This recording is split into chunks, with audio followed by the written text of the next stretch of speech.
2, 1, action. Hello, everybody. Welcome to this month's radio show. Today is March 4th, 2026, and you will be listening to this tomorrow on the March 5th on KVLG K Buck LaGrange. So introducing our guest today, we have the Coy Romine, business partner here, Coy Romine, and then our producer and business partner, Ryan Allen. Howdy. All right, guys, we got a long 30 minutes today because we got a lot to talk about. Today, we're going to dive into some of the state of the market. We're going to talk about a recent trip I took to the Texas Land Conservation Conference in Austin, Texas, and what lies ahead in real estate. So I went to this conference last week, guys. It's a land conservation conference that they had in Austin, and it's very different from the kind of real estate conferences I'm used to. It's based on all of conserving Texas land, Texas water, and all this, and protecting our lands, as we're losing approximately 1,500 acres a day to development out of ag. So that's a big number to be losing. And it's a vast state. We got a big state, got a big land mass, but over time, as people continue to move, that's going to be an issue, and especially with our water. Talked a lot about water, talked a lot about conservation easements too, and I want to kind of dive into that too. And before I get started though, do y'all want to say anything before we dive into a lot of things? No, looking forward to a good spring with everybody. Market's picking up, conferences are inbound, so I'm looking forward to what we got going on in 2026. And I don't know if this is kind of a brag, but it's also a kind of a saying what the state of the real estate market is. I was laying down last night and I was thinking about why I'm having whiplash this week, and it's because I'm literally negotiating about $30 million in real estate contracts right now at one time, and I'm trying to keep my head straight. So, and trying to get it all together and keep it from the tires from falling off any of them is the challenge, but doing a lot of that, and I'm thankful we're able to fit this in today too. So if my mind wanders off, that's where it's at. They said just get a license, Chip. It'll be easy. Yeah, that's right. Just get a license. So I want to talk about conservation easements for a minute, if you don't mind. You know, in Texas, we don't have a whole lot of conservation easements. There's some of those. But what a conservation easement is when you put an easement over your land and it cannot be used for development. So let's say you put a conservation easement on 100 acres, right?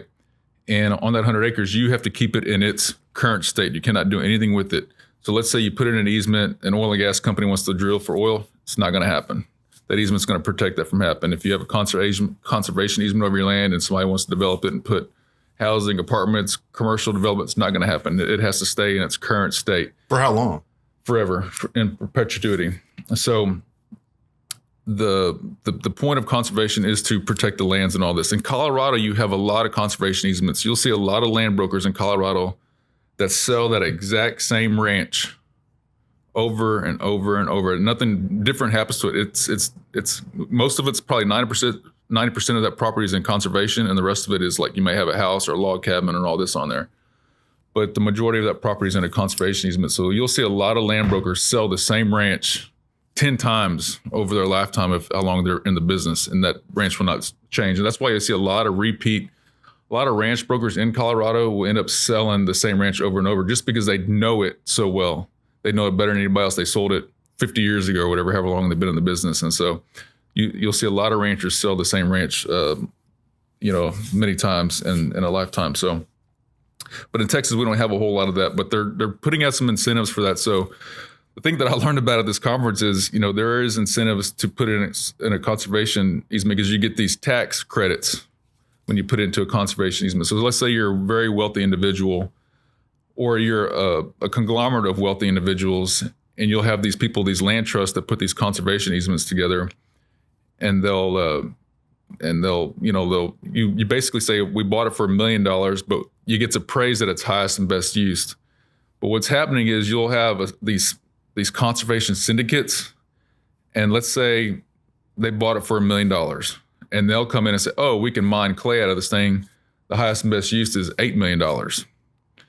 Well, then the IRS is stepping in. They're auditing these files, and they're saying, wait a minute, you can't really mine clay over here. And so they're getting, the appraisers and the attorneys and all this are kind of trying to help their clients out. But sometimes IRS is saying, no. this is not feasible. You couldn't even get the permit to do this. Not only that, the city wouldn't allow this to happen. And so you're having a lot of pushback. They said there's more files being audited right now for this over market manipulation of what the true market value is. And so IRS gives you incentives, and what does human beings do? We take it to the next level and try to take advantage of it. So nature. Hey, so I asked for how long, and I was just curious, can a conservation easement be removed? It's in perpetuity. For it to be removed, there would be probably a lot of litigation. Well, the one way that I know for sure is through eminent domain. The government can have it removed through eminent domain. Of course. So that's the only thing that has the superpower to remove a conservation easement. Gotcha. Other than that, it'd probably be a lot of litigation and all this to break that easement. Yeah, that's where I was just going with that, because I know they're new to Texas and new to this area, but as we see more and more of it, is there other options for tax breaks and anything like that besides an ag? Yeah, there's exemption? lots of other options, but it's another option for people that want to conserve land. I mean, you're going to have your hippies and people that are really wealthy. Your wealthy hippies that want to conserve land, and they'll find ways to put land there. So like right now, one way that's happening is from Austin all the way to San Antonio. They're creating a trail right now. And so it's going to be a trail all the way from Austin to San Antonio. So like even going through Buda and all this, Kyle, they're getting with landowners and putting in conservation easement to create these running trails and all this all the way from Austin to San Antonio. That's wild. It'd be fun, but wild. Yeah. So that's innovative, I guess. We don't have much public land in Texas, so it's interesting to see landowners come together like that to create opportunities for the public. Absolutely. I know the thing is, I put a magazine on my desk. I forgot to bring it in here. I was going to talk a little bit about it, but we don't have that issue out here a lot of times, but they're calling it, nature is basically it's medicine. And so if you're in the city, having things like that, these conservation easements, having these places for people to go, get outdoors and live a lifestyle where you can be in the outdoors, it's therapy, it's medicine. Mm-hmm. And so they're trying to keep a lot of that, because there's a lot of health benefits to being outdoors, to having places of nature to go and all this. And so that's really what a lot of this is about. It's true. The most I ever camped was when I lived in DC. So yeah, that a lot of it's accessible, and it's also very much needed. You got to get out of the city. You lived in a concrete jungle. Yeah, you got to get out of there. Took advantage of those. Get away from the metro for a little bit. I mean, I haven't camped since I was a kid, but I've lived in rural. Yeah, I mean, where we're at, out in the county and Fayette County and stuff like this, we get to live it every day, and when you're in the city, obviously those things are very important to you, but they're not as accessible as we have it here. Mm-hmm. That's very true. Did you hit on, maybe I fell asleep, but did you hit on any hurdles that they're facing? I think it's finding the money to put these easements together. So I was telling Ryan about it. You'll have these land trusts that put these things together, and they do everything from the legal work. Well, first of all, you got to attract the money, find these people that want to invest in a conservation easement, and then you got to put the legal work together. You got to put the easement together.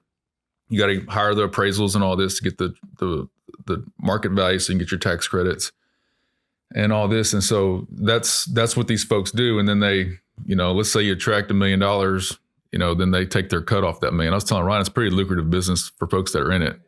But it's, anyways, did I answer your question? Mm-hmm. Okay, very good. Hurdles that a question Ryan put on here today to talk about is, what are some of the hurdles conservationists face? I think it's finding land that you could put in conservation easements, finding the right properties and the I guess the portfolios of what could be available.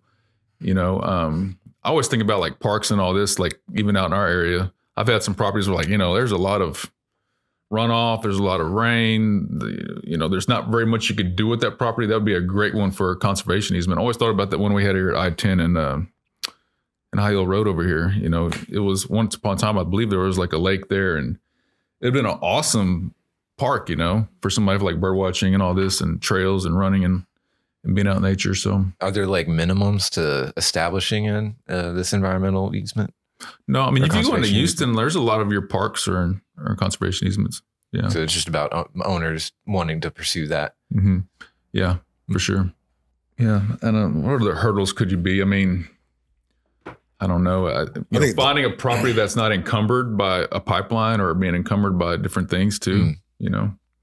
So the encumbrances of what's there that could potentially affect it in the future. And so it can have pipelines. It can have things that are going to mess up that easement.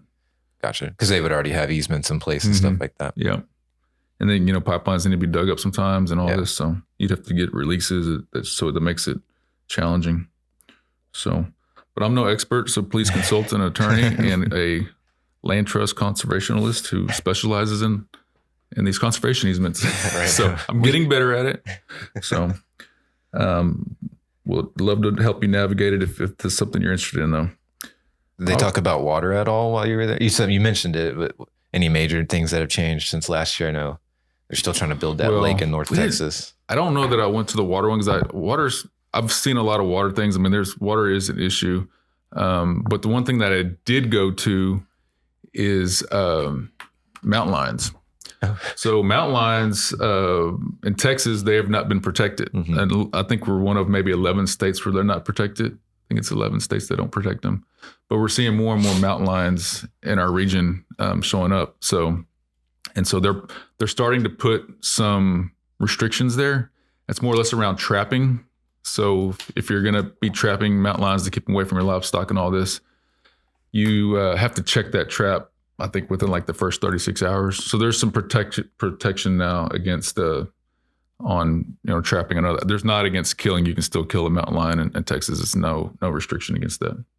So, but there are some people that are putting together, I don't want to call it lobbying, but they're putting together a group of people trying to advise on how to deal with this situation as more and more are coming here. And I think we need to talk about what are the things that keep killing my fish? The otters. The otters. The river otters. We got an otter problem more than a mountain lion problem, I feel like. True, yeah. It's a sign of a healthy ecosystem. Is that what it is? Yep. Fun fact, my last hunt in December of 2013 was mountain lion hunting in Utah. Mm-hmm. Fun fact. Just wanted to share that. Did you kill anything? No. Tracked that thing about 1,800 feet up. Man, I was tired. Really? Beard was frozen. It had icicles coming from my beard. I was breathing hard. And by the time I got to Ryan, you don't know this, but by the time I got up there, 20 to 30 minutes, our guide had already been there, lit a fire. He already had a fire lit, and him and his dogs were sitting around the fire by the time I got to the top of that mountain. That's awesome. I didn't know you did that. It was an awesome hunt. I learned something today about Corey. The mountain lion. Good time. I think the warmest it got was -7. Oof. It was cold. It's a dry cold. All right. Let's talk about state of the market a little bit. You know, it's market picking up. Coy says we have more listings than we've ever had in a long time. For the longest time also. So that means that we got more listings, but they're sitting longer? No, we're moving them. We're consistent for the last 6 months. We've consistently I'm negotiating $30 million and stuff right now. Consistently had. I think we're selling some stuff, aren't we? It's moving. It is hopping. It's been busy. I'm very grateful compared to what we did last year. So, and pricing is very important. You want to make sure you're pricing right now. You know, if you're listing, you want to price it properly. Otherwise, it could sit. And so we don't want to be a listing agent. We want to sell your property, right? Of course, we got to list it, but we want to be in the business of listing. We want to be in the business of getting the job done for you. Putting deals together. Yep. You know, rates are the lowest they've been. I don't know how long, but they're a lot lower than they've been for a while. So that's great. And so hopefully we can keep them in that 6 or below range, and things are going to continue to move. I feel like that was a 6% rate's a really healthy rate, I feel like, in this economy right now. So I think it's getting closer and closer to perfect fit for buyer and seller. Seller's market for so long. The buyer's market has been just bearing down on the seller's market. And I think they're right. It's a well-balanced market now. I think prices are, I don't want to say they're going to come down anymore. I'd say the stuff that's overpriced, that was priced before the market was balanced, will come down. But there's some we're getting things that are coming on the market in the last 60 days are coming out well priced. And it's definitely a well-balanced market. I think the buyer and the seller win in this market, especially with rates where they are right now. I want to go back a little bit if you don't mind. No, go ahead. Ryan put in here, did we talk about data centers at all? Oh yeah. We did talk about them. So we had a really great group of guys that I actually went there and we rented a VRBO with Land Within Reach, really great group of guys that bought that property north of Schulenburg that is doing things to protect the land, where they're trying to restore land to its native prairie pasture land and all this, where you can build a home and it's keeping the beauty of the countryside at the same time, which I think is very important. I think they're very ahead of their time on this project, but I think we'll see more of that stuff in the future, which I think is very important. But we, at the dinner table, we talked about Elon a lot, Musk, and how supposedly he's figured out a way where you can put data centers out in space, because cooling and water is the biggest issue. Yeah. And so I guess I've never been to space, but supposedly it's pretty cold up there, and those data centers are stay cool, sitting out there in space. You've convinced me. I mean, so I went hunting in Childress, Texas the other day with my father-in-law. You're seeing a lot of data stuff up there. You got a lot of power lines, but you're seeing battery, data, bit mining, all that stuff up in the Panhandle. That's where you're seeing a lot of these data centers go, just because of the energy that's out there and the real, I guess, the landscape and all this. And driving out there, I was right before I got to Childress, looking on the right-hand side of the highway. I think it's 87, off 87, and there it is. You see a data center being built, So, and it's full. Hotels are full. There's private jets flying all around. There's they're building an awesome golf course right on the Red River over there, where it's like it's like a desert. They're calling it like a desert golf course, and they're restoring those old hotels. So there's lots of money being pumped up in that region of Texas right now because of all the things that are going on. And even as far as south as Abilene or southeast as Abilene, I talked to someone in the same industry as us in insurance and real estate. And he's an investor. He also is an insurance agent, has his own agency. He has a slew of rentals, his portfolio. And he says he's charging more rent now than ever has before. I mean, they're talking about $2,000 to $2,500. And then they're getting 2 or 3 guys to split that. These workers are building these data centers. But yeah, there's tons of money that we talked about years ago coming, or not years ago, I would say 24 to 36 months ago, coming from the East Coast and coming from the West Coast, all that's where it is. We don't see it here locally, but it's here. It's in Texas. Well, the reason it's going up that area too is because you have these big tracts of land. You're not so dense over there as we are over here. And so you're seeing not as much pushback and all this.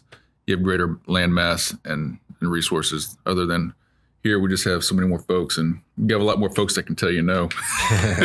So, and another thing, if we're going to talk about technology and all this, being in Austin, there's Waymos everywhere. If you're not familiar with the Waymo, it's a car that drives without a person. But they are on every corner. I went jogging one morning and I saw like 5 of them at the light at one time. And so we were talking about that too at the dinner table the other night. Like, some of these guys have kids that are 3 foot tall, and they're like, my kids won't be driving a car one day, but they won't even need a driver's license. And I'm like, what are you talking about, man? They're like, no, you won't. Think about it. And they start talking about what it could look like in the next 5-10 years. I'm like, man, they may be right. So I came home and I told Corey about it. He's, oh yeah, dude, we don't need a driver's license. Roads would be so much safer if you take the humor element out of it, the human error out of it. It'd be so much safer. So I'm encouraged. I'm ready for it. I just thought of how much work I could get done with the self-driving car. Like, I could be on my laptop writing a contract as we're driving home. I really feel like I made it when you're like, man, I have a driver now, Right. Like, hey, take me to dinner, bring me home. Billionaire only had the driver. Now we're like, it's a level playing field. Yeah. So, I love it.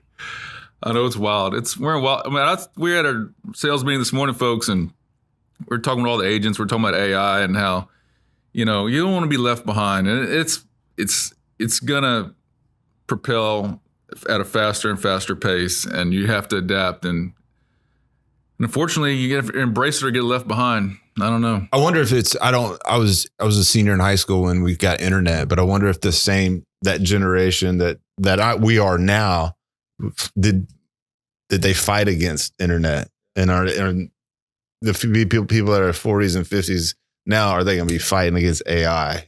So just wondering, I think it's just one of those things. I told Cole, I freaked out 3 weeks ago. I've been reading a lot of stuff and what I see coming down the gate. I'm going to listen to this podcast called the All In Podcast, and they're talking about all this stuff that's happening and what's coming. And my mind was blown, and I was like, man, we got to start Bubela Real Estate.ai, man. We got to jump on board and start taking advantage of some of these things, because it's changing so fast too. Like what I thought I knew about AI, it's already grown so much and better and faster. It's like it went from the iPhone to the iPhone 10 in 6 months.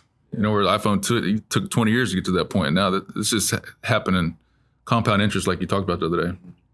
So, yeah, I'm talking a lot. Who wants to talk some more? Let's talk about jumping back into the real estate side for sellers. What is helping properties move?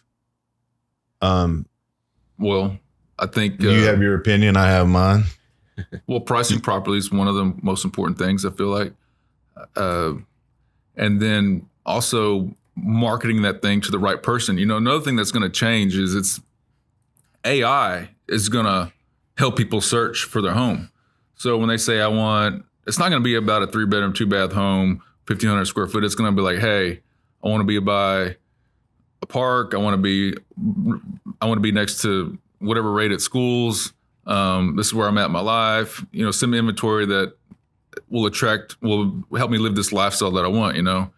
And so as a listing agent, you want to make sure your verbiage in your listing write-up, I think your listing write-up is going to be very, very more important than your 3-bedroom, 2-bath home, 1,500 square foot. The inputs of just the key features, yeah. Things like that. Yeah. So your write-up attracting that right person that's going to put that information in the AI and try to find that home. I think that's going to be the future of real estate, and listing agents understanding that you're going to need to be a marketing expert as far as attracting people when they're using AI. So a lot to learn, and learning quick too. So it's ever changing. Yes. You have to stay. And faster than it's changed ever before. Yeah. I think clean properties versus cluttered properties is key. Yeah. I've seen, just from experience, I've seen a lot of cluttered properties sit on the market. Absolutely. Just because they didn't, the buyer, they're getting a deal because it's trashy or cluttered. Yeah, but the buyer doesn't want their trashy or cluttered property. Yeah. Go ahead, clean it up and raise the price. Yeah. Yeah. I mean, get a dumpster, get a roll off, throw some stuff away, get rid of it. Less is more. Less is more. Right. Because even though AI is coming, a lot of people don't want to see an AI image of their listing, the house that they're about to buy. Yeah. Right. So it's important to still have those real photos. So staging is important. And there is some, I've seen where you can have a clean house, like an empty house, and then people will stage it with AI now. Mm-hmm. So there's another tool that agents can use, which is different than cleaning up the mess that might be there, and cleaning up wall damage and stuff like that with AI. And spend a few $100 extra and get professional photos. That's a huge difference. Nothing makes me cringe more than a listing with iPhone photos, taken from an iPhone. Just Or can I stand it when you do not take pride in your work? It's true. If you do not take pride in your work, he will. It just makes me cringe. It's like, what are we doing here? But yeah, take pride in your work. In anything you do, take pride. And don't do anything hodgepodge. Makes Corey cringe, guys. Don't make him upset. Yeah. My dad had a saying about that, but I can't say it on air. Oh, man. How much time we got left, Ryan? I got about 5 minutes. Oh, boy, we better hurry up. Okay. Let's talk about control. Advice for agents. If you're in the real estate market, you're a real estate agent, what can you do? You can't control rates, but you can control preparation, and you can control your discipline. I think, if an opportunity comes your way, it's already too late to prepare. You have to be prepared for those opportunities and be prepared for whatever market's headed your way. And so, I'm big on learning the lingo, going through scripts almost of what to say when certain things happen.